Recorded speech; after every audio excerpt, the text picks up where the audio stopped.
sejahtera bagi kita semua. Om Swastiastu, Namo Buddhaya. Yang terhormat para dewan juri lomba debat dari nasional, perkenalkan kami tim dari Institut Agama Islam Negeri Kudus, Fakultas Syariah, Program Studi Hukum Ekonomi Syariah. Kami di sini sebagai tim kontra berkaitan dengan pengesahan Undang-Undang Omnibus Law. Saya Dana Makin sebagai pembicara 1, rekan saya Wafi sebagai pembicara 2, dan rekan Vina sebagai pembicara 3. Sampai tahun 2015, pada Kementerian Perekonomian terdapat sebuah obesitas regulasi, sehingga dilakukan sebuah bentuk penyederhanaan dengan sebuah teknik, yaitu omnibus. Tetapi dalam tahap perumusan dan perancangan Undang-Undang Omnibus Law yang dilaksanakan oleh pemerintah,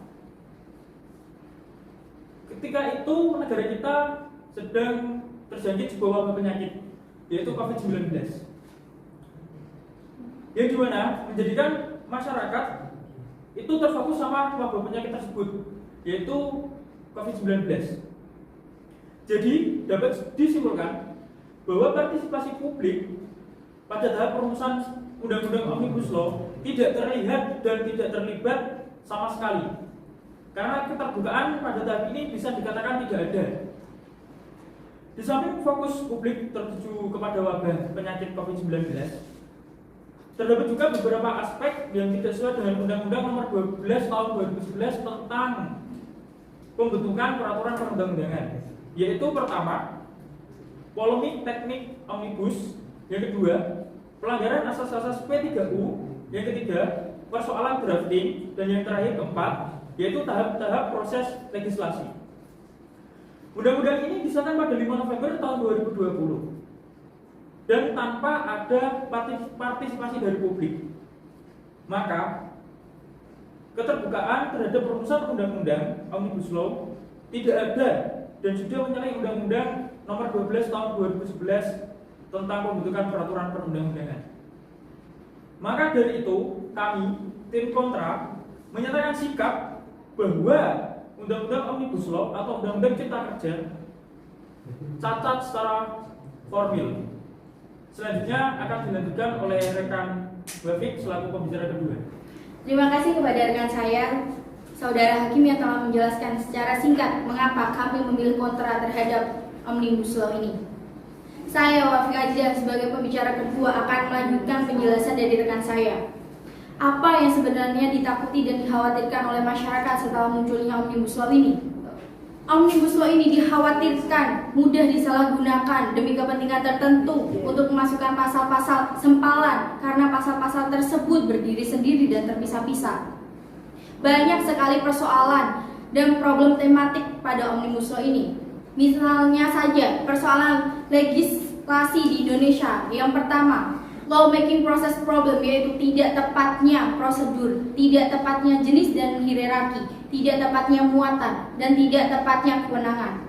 Yang kedua, adanya konflik norma, distorsi norma, dan kontestasi norma. Yang ketiga, kapasitas SDM perancang aturan. Yang keempat, membuat aturan di luar kesanggupan dan partisipasi publik. Polemik teknik dalam Omnibus Law ini misalnya saja, teknik Omnibus Law belum atau tidak diamini oleh Undang-Undang Nomor 12 Tahun 2011 tentang pembentukan peraturan perundang-undangan, sehingga tidak dapat digunakan dalam proses pembentukan peraturan perundang-undangan. Persoalan mendasar yang ada dalam teknik Omnibus Law, misalnya satu, tidak dianut dalam Undang-Undang Nomor 12 Tahun 2011. Yang kedua, mustahil bila menyeragamkan politik hukum dari berbagai undang-undang dalam satu undang-undang. Yang ketiga, berpotensi mudahnya dimasuki kepentingan tertentu dalam pasal-pasal sempalan tersebut. Yang keempat, model Omnibus Law yang membingungkan.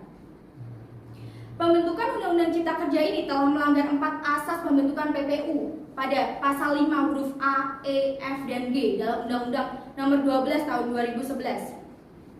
Yang pertama, asas kejelasan tujuan. Pasal Undang-Undang Cipta Kerja menjelaskan tujuan pembentukan undang-undang ini. Namun, di dalam pasalnya justru kontradiktif terhadap tujuan pembentukan undang-undangnya.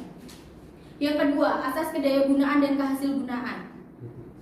Terlihat adanya penggabungan 78 undang-undang yang di dalamnya memiliki pokok-pokok pikiran dari beberapa unsur filosofis, yuridis, dan sosiologis yang berbeda-beda, namun digabungkan menjadi satu dalam teknik Omnibus Law ini.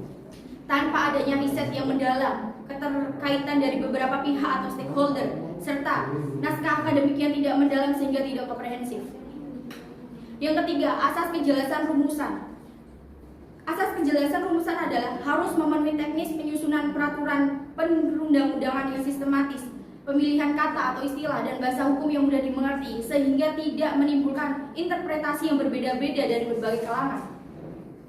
Undang-Undang Cipta Kerja ini melanggar asas ini karena di dalam hal sistematis pasal-pasal Undang-Undang Cipta Kerja ini menimbulkan interpretasi yang tumpang tindih sehingga membingungkan bagi pembaca undang-undang tersebut.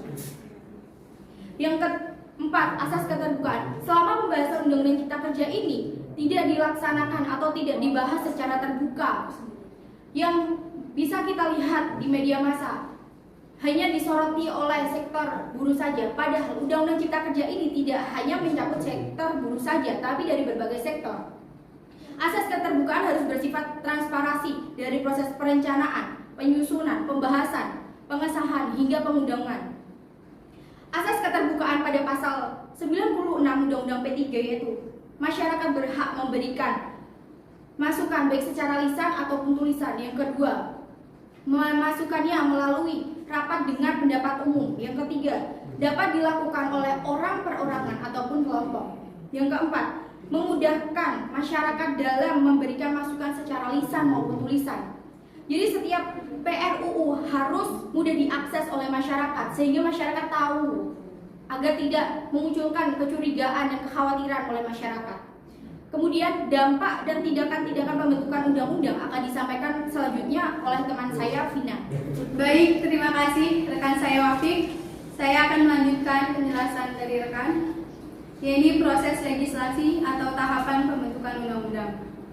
Yakni proses pembentukan Undang-Undang Cipta Kerja yang melanggar prosedur persetujuan pembentukan pengesahan Undang-Undang Cipta Kerja. Yang pertama, perubahan substansi pasca persetujuan bersama yang melanggar pasal 72 Undang-Undang Nomor 12 Tahun 2011. Yang kedua, pasal persetujuan bersama tanggal 5 Oktober terdapat 4 kali perubahan draft Undang-Undang Cipta Kerja berisi 905 halaman, kemudian dirubah menjadi 1137 halaman, dirubah kembali menjadi 812 halaman, dan yang terakhir menjadi 1187 halaman. Kemudian yang ketiga, pasal 72 pembentukan peraturan perundang-undangan mengamanatkan 7 hari sebagai waktu finalisasi teknis penulisan, bukan untuk mengubah substansinya. Namun dalam hal ini Omnibus Law mengubah melewati waktu masa tenggang 7 hari. Seperti contoh pasal 46, klaster minyak dan gas yang lenyap di tangan Kementerian Sekretaris Negara. Dan yang kedua, dalam hal ini undang-undang mengalami banyak sekali kesalahan seperti pengetikan, padahal undang-undang tersebut sudah final ditandatangani Presiden. Hal dan kesalahan tersebut seperti pada pasal 6 yang merujuk kepada pasal 5 poin A. Padahal pasal 5 tidak mempunyai poin A. Dan kemudian pasal 53 ayat 5 merujuk kepada pasal 4, pasal 3 yang seharusnya merujuk kepada pasal 4. Selanjutnya, dampak-dampak dari disahkannya Undang-Undang Omnibus Law. Yang pertama, meragukan buruh hingga mengabaikan HAM. Yang kedua, tenaga kerja asing dengan mudahnya masuk ke negara Indonesia yang diatur pada pasal 81 poin 4 Undang-Undang Cipta Kerja dari pasal 42 Undang-Undang Ketenagakerjaan. Yang ketiga, berpotensinya hilang peran ulama dengan penetapan fatwa produk halal Undang-Undang Nomor 33 Tahun 2014 dan sertifikasi halal yang diragukan karena tidak hanya MUI saja yang mengesahkan, namun dari Badan Ormas Islam. Kemudian yang keempat, longgarnya Undang-Undang AMDAL sebagai pintu gerbang terakhir penyelamatan lingkungan dimudahkan pada pasal Undang-Undang Nomor 32 Tahun 2009. Kemudian yang kelima, mempermudah eksploitasi lahan hutan dalam pendirian PT dengan pencabutan pasal 27 sampai dengan 29 Undang-Undang Nomor 41 Tahun 1999 yang dirubah pada pasal 27. Baik, kesimpulannya adalah apabila Undang-Undang Cipta Kerja ini atau Omnibus Law ini disahkan, maka muncul banyak sekali berbagai polemik dari beberapa sektor yang sangat dikhawatirkan, seperti penyalahgunaan kewenangan oleh pihak tertentu.